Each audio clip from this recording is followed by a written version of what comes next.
देखिए, जैसा कि आप सभी अवगत हैं, थाना बूढ़ा पांडे में एक किडनैपिंग की सूचना मिली थी और उस सूचना पे तत्काल कार्रवाई करते हुए एसएचओ बूढ़ा पांडे अपनी टीम के साथ घेराबंदी की। उनके चौकी क्षेत्र रोंडा झोंडा में जो किडनैपर्स थे उनको स्पॉट किया गया। उनकी 2 गाड़ियां थी। उन्होंने 2 गाड़ियों से 6-7 लोगों का किडनैपिंग किया था और किडनैपिंग करके जब वो जा रहे थे तो रास्ते में एक जुल्फ़िकार, जो जिस गाड़ी में लोग आ रहे थे गाजियाबाद दिल्ली से, जिनका किडनैपिंग हुआ था, उस गाड़ी का जो ड्राइवर था वो कूद करके बाहर निकल गया और उसने पुलिस को फ़ोन की थी। और जिन 2 गाड़ियों में लोग थे, ये सारे लोग एक जगह पे स्पॉट हुए और जो किडनैपर्स थे वो भी साथ में थे। पुलिस को देखते हुए उन लोग वहाँ से भागे और भागने के बाद पुलिस ने उनका पीछा किया। उसमें पुलिस के ऊपर उन लोगों ने अटैक भी किया। जवाबी कार्रवाई में 2 घायल भी हुए थे। इनकाउंटर में दोनों अरेस्ट हुए। उनको ला करके यहाँ पे हम लोगों ने अस्पताल में एडमिट कराया। उनसे पूछताछ की गई और पूछताछ में उन्होंने ये बताया कि जो किडनैपिंग इन लोगों ने की थी 7 लोगों की, उस किडनैपिंग के पीछे एक मोटिव था और मोटिव ये था कि इसमें से कुछ लोग दुबई से आ रहे थे और उनके पास गोल्ड होने की संभावना थी। उन लोगों ने गोल्ड एक तरह से कंसील किया हुआ था अपने स्टमक में और उसको लेने के लिए इन लोगों ने किडनैपिंग की थी। इस बात पे हम लोगों ने ऐसे जो इनकाउंटर हुआ था उसमें मुकदमा पंजीकृत किया था और मुकदमा पंजीकृत करने के बाद उसकी मेडिकल रिपोर्ट भी हुई। उसमें उसी इन्वेस्टिगेशन के प्रोसेस में जो लोग किडनैप्ड हुए थे उनका भी हम लोगों ने मेडिकल कराया था। उसी समय हम लोगों ने, चूंकि ये बात बताई गई थी कि इनके स्टमक में कुछ हो सकता है, कुछ इस तरह के जो धातु हैं, उसके लिए हम लोगों ने मेडिकल से रिक्वेस्ट किया। उनकी स्कैनिंग कराई गई और स्कैनिंग में ये बात सही पाई गई।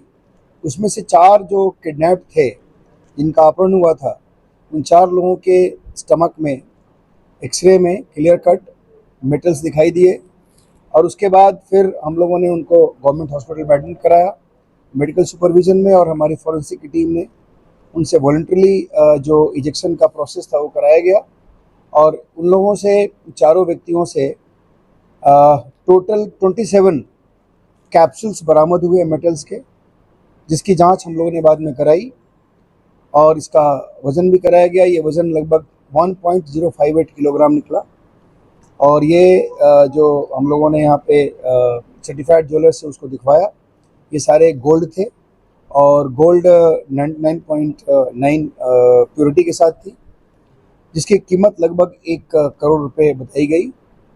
उसको हम लोगों ने इन लोगों से रिकवर किया। उसके बाद इसमें चूँकि इन लोगों ने एक तरह से कंसील करके और ये सारे लॉज का वायलेशन करते हुए हमारे कंट्री के रेवेन्यूज़ को अफेक्ट करते हुए इन लोगों ने ये सारी स्मगलिंग की थी। उसमें हम लोगों ने संबंधित विभाग को भी बताया था, उनकी भी टीम आई थी। उसके बाद हम लोगों ने इसमें जो इनके कृत्य थे उसके आधार पर हम लोगों ने अभियोग पंजीकृत किया है। इनको गिरफ्तार करके चारों को जेल भेजा जा रहा है। इसमें जो एक व्यक्ति है मुतल्लिब, इसमें चारों का नाम, एक का नाम मुतल्लिब है, दूसरे का नाम शान आलम है, तीसरे का नाम अजरुद्दीन है और चौथे का नाम जुल्फ़िकार है। ये सभी टांडा रामपुर के रहने वाले हैं। इसमें जो मुतल्लिब है उसके स्टमक में अभी भी संभवतः 2 इस तरह के कैप्सूल्स अभी स्टक हैं। इसको हम लोग रिमांड में लेकर के और उसको फिर वॉलंटरीली इजेक्ट कराएंगे। बाकी अभी तक 27 हमारे पास रिकवर्ड हो चुके हैं। इन लोगों के पास से कुछ फर्जी आई कार्ड्स भी मिले हैं और इस फर्जी आई कार्ड्स को ये लोग हमेशा जब भी कहीं अगर पकड़े जाते थे तो उस वहाँ से बचने के लिए ये लोग उस आई कार्ड्स का यूज़ करते थे। बेसिकली एक बहुत बड़ा गैंग है और इनके द्वारा ये बताया गया कि ये लोग 15 से 30 हज़ार रुपये तक के एक ट्रिप के भाड़े पर जाकर के ये काम करते थे। 30 हज़ार रुपये इनको मिलता था। बाकी इनके फाइनेंसर्स हैं, उन फाइनेंसर्स के भी नाम 7-8 लोगों के नाम हम लोग के पास आए हैं। फाइनेंसर्स बेसिकली इनको फाइनेंस करते थे और पूरी इनके ट्रैवल की व्यवस्था करते थे। ये लोग साल में लगभग 6 से लेकर के 10 बार तक जाते थे और केवल 8 से 10 दिन के पीरियड में ये पूरा इनका ये काम ये करते थे। इसमें जो इनके फाइनेंसर्स हैं, कुछ डॉक्टर्स भी इसमें इन्वॉल्व हैं, कुछ ट्रैवल एजेंट्स भी हैं। इस प्रकार ये बहुत ही एक ऑर्गेनाइज्ड क्राइम हायर लेवल पे किया जा रहा था। इसको हम लोगों ने अभी पकड़ा है और इसमें बाकी जिन लोगों के नाम सामने आए हैं इस गैंग में जितने और लोग हैं उन लोग के बारे में हमारी टीम लगी हुई, छानबीन की जा रही है और बाकी जो लोग हैं बहुत जल्दी उनको नैप किया जाएगा। इसमें अन्य जो गैंगस्टर वर्ग की कार्रवाई वो भी की जाएगी, प्रॉपर्टी अटैचमेंट की भी कार्रवाई की जाएगी। सर किस विभाग का आई कार्ड था इनके पास? नॉर्मल आई कार्ड था जो इनका नहीं था बल्कि दूसरे किसी का था।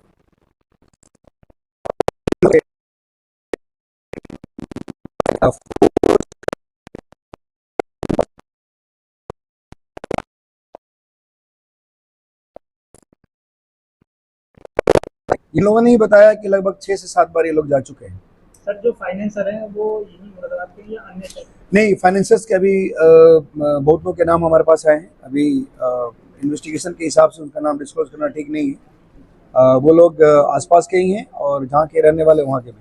सर जो अपहरणकर्ता थे इनके, तो उन्हें कैसे इन्फॉर्म हुआ था कि वहाँ से घूम रहे? देखिए, इसमें बेसिकली जो टांडा जगह है इसके बारे में ये बहुत इनफेमस है इस तरह के केसेस के लिए, और वहाँ का एक व्यक्ति था उसमें अपहरणकर्ता में, उसके पास इस तरह के इनपुट्स थे। अब किस तरह से इनपुट आया इसकी हम लोग छानबीन कर रहे हैं। सर कुछ डॉक्टर भी आ रहा है इसमें जो इनका? मैंने आपको बताया कि इस गैंग में कुछ डॉक्टर्स भी हैं। जब ये लोग वॉलंटरी रिजेक्ट करते हैं और अगर बाय द वे कहीं स्टक हो गया और नहीं निकला तो ऐसे केस में ये लोग डॉक्टर की सहायता से उसको रिजेक्ट कराते थे। इस प्रकार जो है वो होना चाह रहे हैं एमबीबीएस। देखिए, इसके बारे में अभी कुछ नहीं कहा जा सकता है। डॉक्टर्स की जानकारी हुई है, हम लोग छानबीन करेंगे और फिर उसके बाद बता पाएंगे।